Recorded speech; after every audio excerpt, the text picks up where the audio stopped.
ദൈവതിരുനാമം മഹത്വപ്പെടട്ടെ. ഏവർക്കും ശുഭദിനം ആശംസിച്ച് ഇന്നത്തെ ശുഭചിന്തയിലേക്ക് നമുക്ക് പ്രവേശിക്കാം. വിശുദ്ധ തിരുവചന താളുകൾ പരിശോധിച്ചാൽ വാചാലമായി പ്രാർത്ഥിക്കുന്നവരെയും അധരങ്ങൾ ചലിപ്പിച്ച് പ്രാർത്ഥിക്കുന്നവരെയും മൗനമായിരുന്ന് ഹൃദയം കൊണ്ട് പ്രാർത്ഥിക്കുന്നവരെയും നമുക്ക് കാണാം. വാചാലമായി പ്രാർത്ഥിച്ച പ്രാർത്ഥനകൾ പിന്നീട് എഴുതപ്പെട്ടു. സ്വർഗസ്ഥനായ ഞങ്ങളുടെ പിതാവേ എന്നാരംഭിക്കുന്ന ക്രിസ്തുനാഥൻ ഉച്ചരിച്ച പ്രാർത്ഥനയും വിശുദ്ധ പൗലോസിൻ്റെയും പത്രോസിൻ്റെയും യോഹന്നാൻ അപ്പസ്തോലൻ്റെയും പ്രാർത്ഥനകൾ അതേ രൂപത്തിൽ പിൽക്കാലത്ത് എഴുതപ്പെട്ടു. അവർ പ്രാർത്ഥിച്ചതായി ചരിത്രം രേഖപ്പെടുത്തുകയും ചെയ്തു. തിമായുടെ പുത്രനായ ബർത്തിമായും രക്തസ്രാവക്കാരിയുടെ പ്രാർത്ഥന വചനത്തിൽ രേഖപ്പെടുത്തിയിട്ടുണ്ട്. എന്നാൽ രേഖപ്പെടുത്താത്ത പ്രാർത്ഥനകൾ സദാ ഹൃദയം കൊണ്ട് ഉച്ചരിച്ച വിശുദ്ധ കന്യകയെ മൗനപ്രാർത്ഥനയുടെ ആൾരൂപമായി വിശുദ്ധനായ അഗസ്റ്റിനോസ് പിതാവ് തൻ്റെ ചരിത്രത്തിൽ ചിത്രീകരിച്ചിരിക്കുന്നു. ജനിച്ച് കേവലം 2 വർഷങ്ങൾക്ക് ശേഷം ദേവാലയവാസിയായി മാറ്റപ്പെട്ടു. മറിയാമെന്ന ബാലിക തൻ്റെ ദേവാലയ ജീവിതകാലം മുഴുവനും മൗനപ്രാർത്ഥനയുടെ ആൾരൂപമായി മാറ്റപ്പെട്ടു.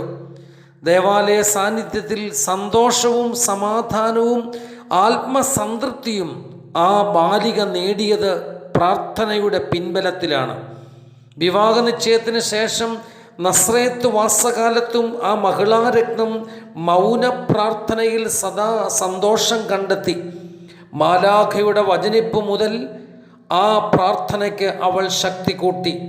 ശരീരാത്മദേഹികൾ കർത്തൃസന്നിധിയിൽ സമർപ്പിച്ച് ആ ദിവ്യ വനിത ലോകരക്ഷകനെ ഉദരത്തിൽ വളർത്തി.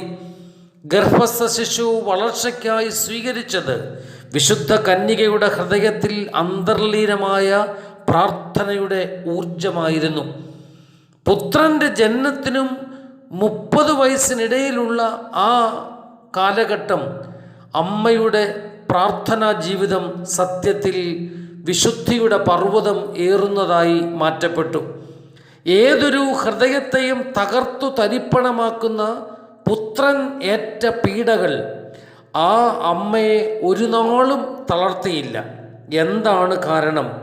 സത്യത്തിൽ സ്വർഗസ്ഥ പിതാവ് നൽകിയ പ്രാർത്ഥനയിലൂടെ ആ അമ്മ സിദ്ധിച്ച പരിശുദ്ധാത്മ കൃപാദാനമാണ്.